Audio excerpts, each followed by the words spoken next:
کیا عشق نے سمجھا ہے، کیا حسن نے جانا ہے، ہم خاک نشینوں کی ٹھوکر میں زمانہ ہے۔ اعوذ باللہ من الشیطان الرجیم، بسم اللہ الرحمن الرحیم۔ رائل یو ٹی وی کی طرف سے السلام علیکم۔ اس وقت چین اور جاپان کی کشیدگی کی خبریں انتہائی عروج پر آ چکی ہیں۔ دونوں ممالک لگتا ہے کسی بڑی جنگ کی طرف جا سکتے ہیں۔ آج کی ویڈیو میں ہم چین اور جاپان کشیدگی اور یاجوج ماجوج کے ٹاپک کو ریلیٹ کرنے کی کوشش کریں گے۔ آپ لوگوں سے گزارش ہے کہ ہمارے چینل کو سبسکرائب کریں، ساتھ ہی ساتھ بیل آئیکن کے بٹن کو بھی ہٹ کریں۔ یہ خبریں اس وقت آئیں منظر عام پر جب جاپان نے یہ کہا کہ سینکاکو آئلینڈ پر اگر کوئی بھی غیر ملکی جہاز، جس سے مراد چین ہی ہو سکتا ہے، اگر وہاں پر وہ لینڈ کرتا ہے تو جاپان اس کو شوٹ کر دے گا اور تباہ و برباد کر دے گا۔ چین اور جاپان کی کشیدگی کی خبریں آتی ہی رہتی ہیں، لیکن اس وقت لگتا ہے کہ عالمی حالات کے تناظر میں یہ خبریں انتہائی عروج پر آ چکی ہیں اور کشیدگی انتہائی خراب موڑ پر پہنچ چکی ہے۔ اب لگ رہا ہے کہ دونوں ممالک اپنے اپنے سٹانس پر قائم ہیں۔ یہاں پر آپ کو یہ بات بتاتے چلیں کہ جاپان ایک عالمی فوجی اتحاد کا حصہ ہے جس کو کوڈ کہا جاتا ہے۔ کوڈ میں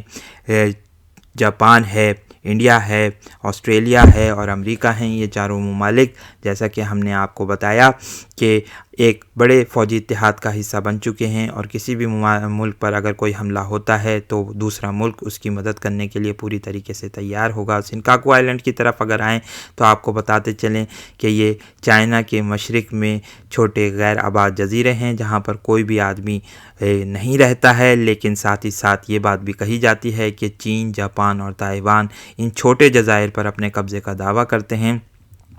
اگر تاریخ کے تناظر میں دیکھیں تو 15ویں صدی عیسوی سے لے کر دوسری جنگ عظیم تک چین کا یہاں پر قبضہ رہا، لیکن پھر بعد میں دوسری جنگ عظیم میں جاپان نے یہاں پر ایک تھوڑے سے عرصے کے لیے قبضہ کر لیا تھا، جہاں اسے امریکہ کی مدد بھی حاصل تھی، اور ساتھ ہی ساتھ اس نے کوشش کری تھی کہ اس پر ان علاقوں پر کوئی فوجی اڈے قائم کر لے، لیکن پھر بعد میں چین کی مخالفت کی وجہ سے اس منصوبے کو ترک کر دیا گیا تھا۔ اور اب لگتا ہے کہ چین پوری طریقے سے کوشش کر رہا ہے، جیسا کہ ہم نے یہ بات بھی دیکھی ہے پچھلے سالوں میں، جہاں چین نے انتہائی شاندار ترقی کری ہے فوجی اعتبار سے بھی اور اقتصادی اعتبار سے بھی۔ تو لگتا ہے کہ چین اب پوری طریقے سے یہ کوشش کرے گا کہ یہاں پر اپنا قبضہ جما سکے۔ ساتھ ہی ساتھ اگر دیکھیں تو بائیڈن انتظامیہ جو کہ ایک خاص پالیسی اپنا رہی ہے پوری دنیا کے حوالے سے، جیسا کہ بائیڈن انتظامیہ نے یہ بات کہی ہے کہ اب امریکہ بیک ہو چکا ہے، امریکہ دوبارہ اپنی واپسی کی راہ پر آ چکا ہے، جہاں پر وہ پوری دنیا کی خارجہ پالیسی پر نظر انداز ہوگا۔ یہاں یہ بات بھی قابل ذکر ہے کہ صدر ڈونلڈ ٹرمپ کے زمانے میں امریکہ نے پوری طریقے سے غیر جانبدار پالیسی اپنائی تھی، اور یہ کہا تھا کہ ہم کسی طریقے سے بھی خارجہ پالیسی میں دنیا کے دیگر دوسرے ممالک کے معاملات میں اثر انداز نہیں ہوں گے۔ یہی وجہ ہے کہ اب کل یہ خبر آئی کہ بائیڈن نے امریکی ایئر اسٹرائک کو ایرانی بیک ملیشیاز پر حملے کا حکم دے دیا ہے، اور ساتھ ہی ساتھ اٹیک بھی کیا گیا ہے شام میں۔ یہ بات بہت ہی اہم ہے، جہاں پر ہمیں یہ بات نظر آتی ہے کہ ایران کے مختلف جو ملیشیاز قائم کر رہی ہیں ان پر اسرائیل تو حملے کرتا ہی رہتا ہے، لیکن امریکہ نے یہ پہلی دفعہ کیا ہے کہ جہاں اس نے ایرانی بیک ملیشیاز کو شام میں نشانہ بنایا ہے۔ تو اگر چین کے حوالے سے بھی دیکھا جائے تو صدر جو بائیڈن نے پچھلے دنوں اپنے کئی جہازوں کو ساؤتھ چائنا سی میں بھیجا ہے، تائیوان اسٹریٹ میں بھیجا ہے، جہاں پر انہوں نے یہ بات کہی ہے کہ ہم کسی بھی طریقے سے چین کے آگے جھکنے پر تیار نہیں ہیں۔ اب یاجوج ماجوج کے اگر ہم ٹاپک کی طرف پلٹیں تو چین اور جاپان کی کشیدگی کے حوالے سے یہ بات محسوس ہوتی ہے کہ یہ شاید یہ دو ممالک ہی قرآن مجید میں جن یاجوج اور ماجوج کا ذکر کیا گیا ہے وہ ہو سکتے ہیں، یہ ٹرم ان پر اپلائی ہو سکتی ہے۔ جیسا کہ ہم تاریخ میں اگر جا کر دیکھیں تو ہمیں لگتا ہے کہ یہ پتہ بھی چلتا ہے کہ جاپان کو حضرت نوح علیہ السلام کے بیٹے حضرت یافس کی اولادوں نے آباد کیا تھا۔ ان کی اولادوں میں ایک شخص جابان نام کا گزرا ہے جس نے اس جزیرے کو، جس کا نام جاپان ہے، جزائر کے مجموعہ ہے، اس کو آباد کیا تھا۔ یہ لوگ بنیادی طور پر حضرت یافس کے 2 بیٹوں یاجوج اور ماجوج کے اولادوں میں سے بتائے جاتے ہیں۔ تو اس طرح سے ہمیں تاریخ میں یہ پتہ چلتا ہے کہ یاجوج اور ماجوج حضرت یافس علیہ السلام کی اولادوں میں سے تھے، جو کہ حضرت نوح علیہ السلام کے بیٹے تھے۔ تو کچھ یہ 2 بھائی ہیں، اس سے مراد ہم چین اور جاپان لے سکتے ہیں، کیونکہ جیسا کہ قرآن مجید میں ہمیں یہ بات پتہ چلتی ہے سورہ کہف کا جب ہم مطالعہ کرتے ہیں کہ حضرت ذوالقرنین علیہ السلام جب اس علاقے میں پہنچے تھے تو ان علاقے کے لوگوں کی زبان ان کو سمجھ نہیں آئی تھی، اور اگر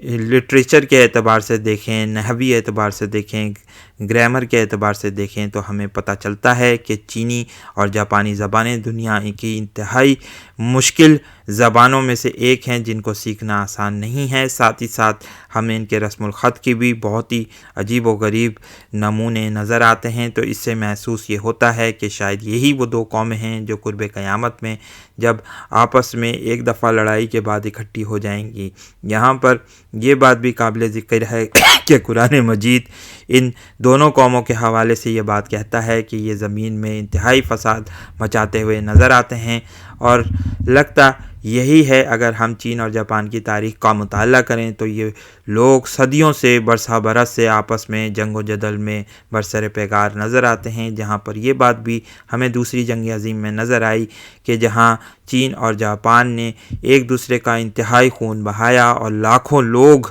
بلکہ 1 کروڑ کے قریب لوگ جو ہیں وہ چین میں مارے گئے، ساتھ ہی ساتھ جاپان کے بڑی تعداد میں لوگ مارے گئے، کیونکہ امریکہ نے بعد میں مداخلت کری تھی دوسری جنگ عظیم میں۔ انہی حوالوں کو دیکھ کر اگر یہ بات سوچی اور سمجھی اور پرکھی جائے تو لگتا یہ ہے کہ چین اور جاپان کی کشیدگی اب کسی بڑی جنگ کی طرف جا سکتی ہے، جیسا کہ عالمی حالات میں ہمیں یہ بات نظر آ رہی ہے کہ پوری دنیا میں اقتصادی معاملات انتہائی خراب ہو چکے ہیں۔ جاپان کا معاملہ بھی کچھ کم نہیں ہے، جاپان میں اس وقت کرونا وائرس کی وجہ سے انتہائی شدید اقتصادی بدحالی پائی جاتی ہے، بڑے پیمانے پر لوگ خودکشیاں کر رہے ہیں، اور ساتھ ہی ساتھ اقتصادی بدحالی کا حال یہ ہے کہ لوگ تنہائی کا شکار ہو رہے ہیں۔ اسی وجہ سے جاپان کی انتظامیہ نے ایک تنہائی کی منسٹری قائم کی ہے، وزارت قائم کی ہے۔ جاپان انتہائی خوبصورت تاریخ رکھتے ہوئے پوری دنیا میں خاص مقام رکھتا ہے۔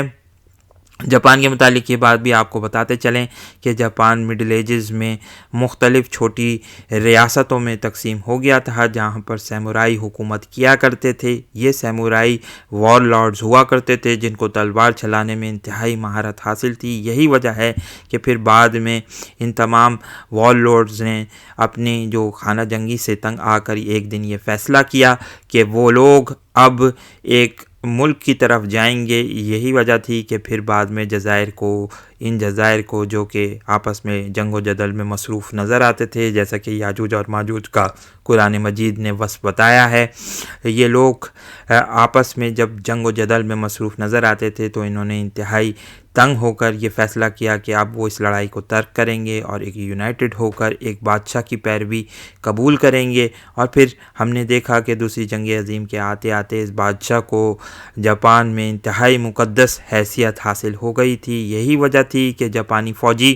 جب امریکی فوجیوں پر حملہ کرتے تو ان کا یہ نظریہ ہوتا تھا کہ ہم اپنے بادشاہ کے لیے یہ مقدس قربانی دے رہے ہیں، کیونکہ بادشاہ ایک خدا کی حیثیت رکھتا ہے ہمارے نزدیک۔ یہی وجہ تھی کہ بڑے پیمانے پر جاپانی فوجیوں نے خودکش حملے بھی کیے، جو کہ اپنی نوعیت کے اعتبار سے تاریخ میں فدائی حملوں کا یا خودکش حملوں کا پہلا ایک ایسا موقع تھا جو کہ ہمیں نظر آیا۔ اور امریکی مورخین جو جنگ کے مورخین ہیں وہ یہ بات کہتے ہوئے ہمیں ملتے ہیں کہ انہی حملوں کی وجہ سے، خودکش حملوں کی وجہ سے جاپان نے امریکہ کو انتہائی شدید نقصان پہنچایا تھا دوسری جنگ عظیم میں۔ اگر ہم اپنے ٹاپک کی طرف واپس پلٹیں تو اس وقت چین اور سنگاپور ساؤتھ چائنا سی میں ڈرل کر رہے ہیں، جس سے محسوس یہ ہوتا ہے کہ سنگاپور بھی آہستہ آہستہ اب چینی الائنس کا